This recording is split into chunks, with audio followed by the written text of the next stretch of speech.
mzee ambaye alifanya kazi ya siasa katika Chama cha Mapinduzi. Sijui niseme nini kuhusu mzee Moshi. Aliitumikia dunia yake na dini yake.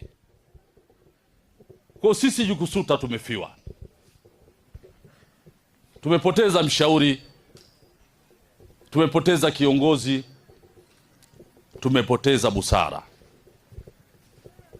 Mfano wake sijui tutamtoa wapi, lakini Mwenyezi Mungu ana siri, na huenda yeye Mungu anajua kwa nini kafanya hivi na nini kitakuja.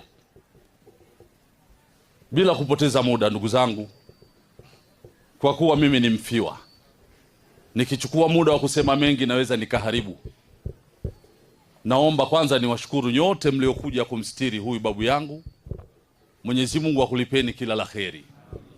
Baada ya kuyasema haya machache, niseme assalamu alaikum wa rahmatullahi wa barakatuh.